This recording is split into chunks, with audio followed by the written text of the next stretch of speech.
नमस्कार दोस्तों, आज हम कक्षा 10 विषय गणित प्रश्नावली 1.2 का पहला सवाल हल करेंगे। तो सवाल हल करने से पहले हम एक प्रमेय देख लेते हैं। प्रमेय क्या है बच्चों? देखिए, यदि p कोई अभाज्य संख्या है, p एक अभाज्य संख्या है और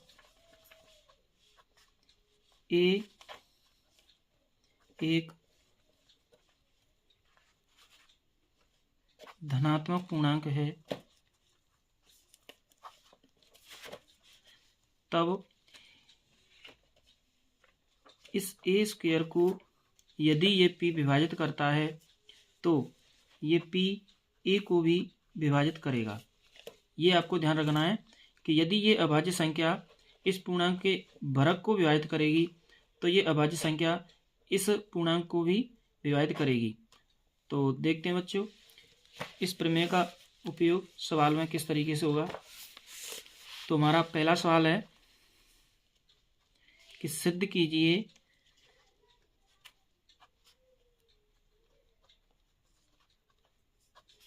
कि √5 एक अपरिमेय संख्या है। तो देखिए बच्चों, इस सवाल को हम कैसे सिद्ध करेंगे। हम इसमें प्रारंभ में ही √5 को एक परिमेय संख्या मान के चलेंगे। तो यहाँ से सवाल हल कर रहे हैं। माना √5 एक परिमेय संख्या है। अब बच्चों, आप जानते हैं कि परिमेय संख्याओं को हम a/b के रूप में प्रदर्शित कर सकते हैं, यानी कि भिन्न के रूप में। तो इस √5 को हम लिख सकते हैं √5 बराबर a/b। अब यहाँ पे ये जो a है और b है, ये दोनों पूर्णांक हैं और इन दोनों में एक के अतिरिक्त कोई वैनिष्ट गुणनखंड भी नहीं है। तो इस बात को हम यहाँ पे लिख देंगे कि यहाँ a व b पूर्णांक हैं तथा b 0 के बराबर नहीं है और a व b में एक के अतिरिक्त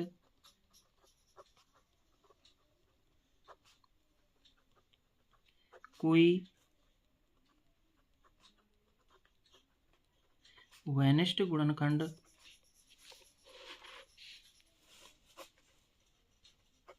नहीं है।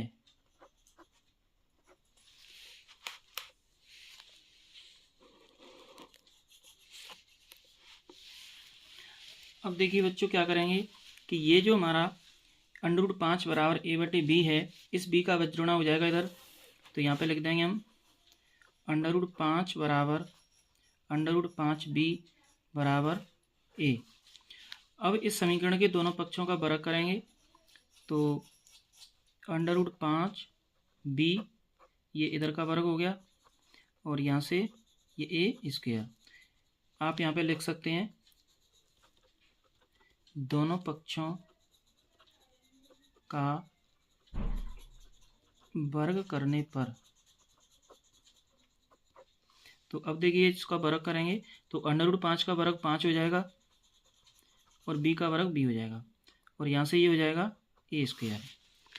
अब देखिए, यहाँ से b स्क्वायर के बगल में जो 5 है वो इसके नीचे आ जाएगा a स्क्वायर के। तो a स्क्वायर बटे 5। अब देखिए बच्चों, यहाँ पे जो हमने प्रमेय बताई थी वो प्रमेय लग चुकी है।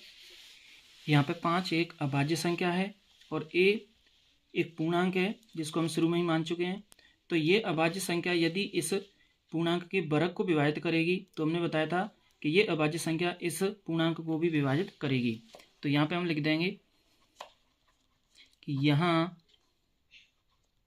5 ए स्क्वायर को विभाजित करता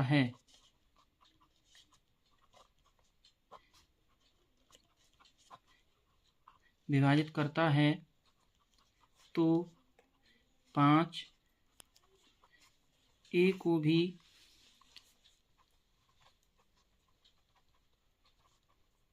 विभाजित करेगा।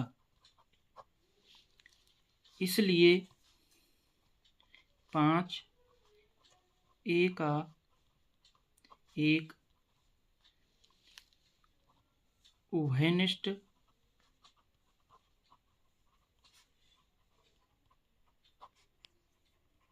गुणनखंड है, अर्थात 5 का ए में भाग जाएगा, यानी कि 5 ए को विभाजित करेगा।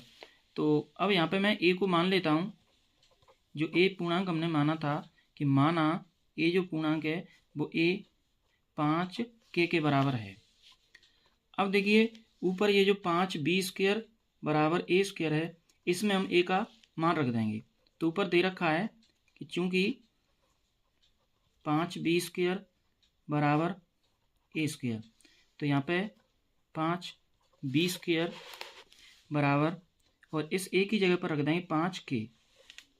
तो ये रख दिया हमने 5 के, और ये वर्ग था तो वर्ग लगा दिया। अब यहाँ से ये 5 बी स्क्वायर बराबर 5 का वर्ग हो जाएगा 25 और के स्क्वायर। अब यहाँ से मैं के स्क्वायर का मान निकालूँ तो ये 25 इसके नीचे आ जाएगा, तो के स्क्वायर बराबर 5 बी स्क्वायर बटे 25। अब इस 5 से ये 25 5 बार कट जाएगा, तो ये बराबर में आ गया बी स्क्वायर बटे 5, यानी कि के स्क्वायर बराबर बी स्क्वायर बटे 5। अब बच्चों देखें हम कि इसमें फिर दोबारा से प्रमेय लग चुकी है कि यहाँ पे 5 अभाज्य संख्या है और b एक पूर्णांक के जो ऊपर हम मान के चल रहे थे।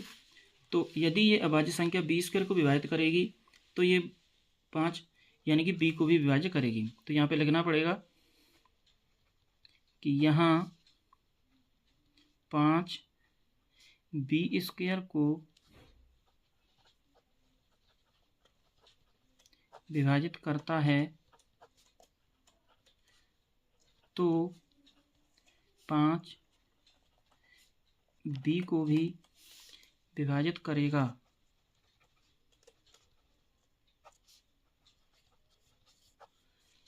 इसलिए 5 बी का एक उभयनिष्ठ गुणनखंड है। अब देखिए बच्चों क्या हुआ कि हमने जो प्रारंभ में ही माना था कि ए व बी में एक के अतिरिक्त तो कोई उभयनिष्ठ गुणनखंड नहीं है, लेकिन यहाँ पे ए और बी का एक उभयनिष्ठ गुणनखंड निकल के आया है 5। तो यहाँ पे हम लिखेंगे कि इस तरह ए और बी का उभयनिष्ठ गुणनखंड एक के अतिरिक्त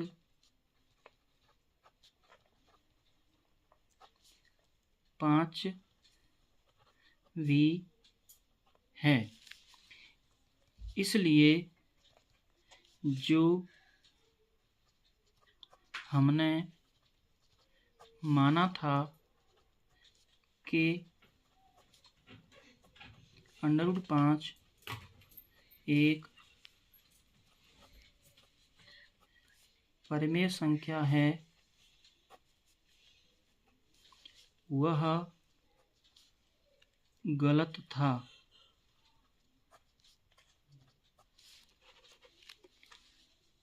अतः √5 एक अपरिमेय संख्या है। तो इस प्रकार बच्चों ये हमारा सवाल सिद्ध हो चुका कि √5 एक परिमेय संख्या नहीं, √5 एक अपरिमेय संख्या है। बच्चों वीडियो अच्छा लगे तो लाइक करना, शेयर करना और वीडियो को सब्सक्राइब करना।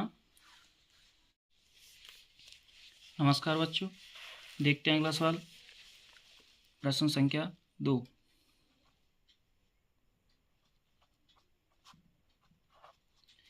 दूसरे सवाल में हमसे सिद्ध करवा रहा है कि सिद्ध कीजिए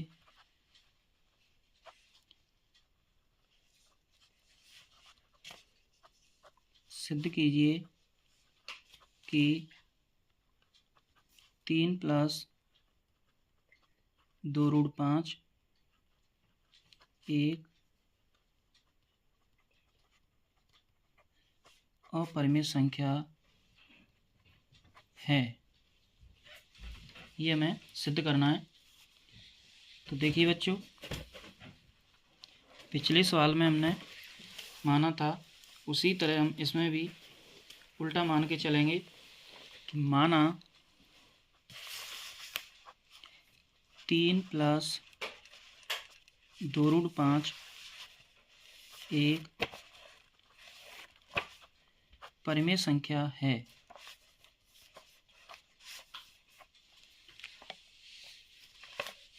अब बच्चों देखिए, परिमेय संख्या को हम एक भिन्न के रूप में प्रदर्शित कर सकते हैं। तो इसको भी लिखेंगे 3 + 2√5 बराबर a/b। और बच्चों यहाँ पे जो a है और b है वो यहाँ पे पूर्णांक हैं और b 0 के बराबर नहीं है। तो इस बात को यहाँ पे लिख देंगे कि a व b पूर्णांक हैं तथा b 0 के बराबर नहीं है। ये हमने साइड में रख दिया। अब देखते हैं, इसको थोड़ा सा सरल कर लेते हैं। तो यहाँ से ये 2√5 और a/b, इस 3 को उधर ले जाएंगे, पश्चात्तर कर देंगे तो इधर आ जाएगा ये। और ये 2√5, इसका लघुत्तम लेंगे तो ये हो जाएगा a - 3b/b। और √5 के बगल से ये जो 2 है वो इसके बटे में आ जाएगा। तो ये हो जाएगा a - 3b/2b। अब बच्चों देखिए, हमने ऊपर बताया है कि a और b पूर्णांक हैं, तो a - 3b/2b ये भी एक पूर्णांक होगा। तो यहाँ पे लिख देते हैं, चूंकि a और b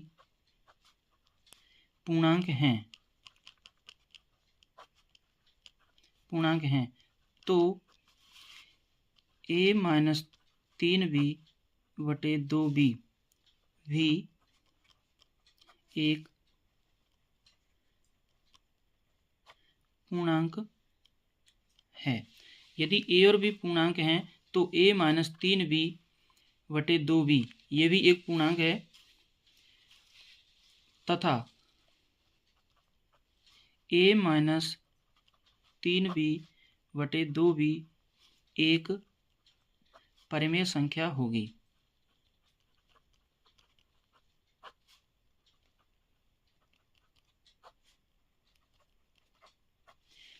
तो बच्चों a - 3b/2b ये दोनों पूर्णांक हैं और एक भिन्न के रूप में लिखे हुए हैं, तो ये क्या मानी जाएगी? एक परिमेय संख्या। लेकिन इसके बराबर में क्या रखा हुआ है? √5। लेकिन √5 को हम पिछले सवाल में सिद्ध कर चुके हैं कि √5 तो एक अपरिमेय संख्या है। तो यहाँ पे यदि ये पूर्णांक परिमेय संख्या निकल के आया तो इसके हिसाब से ये √5 क्या होगा? एक परिमेय संख्या होगी। तो यहाँ पे लिखेंगे कि a - 3b/2b एक परिमेय संख्या होगी। तो √5 भी एक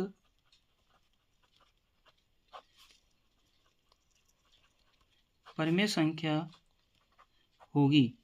लेकिन √5 तो एक अपरिमेय संख्या होती है। पिछले सवाल में हम सिद्ध कर चुके हैं कि √5 तो एक परिमेय संख्या होती है। तो अब हम लिख देंगे, इसलिए हमने जो माना था जो माना था कि 3 + 2√5 एक परिमेय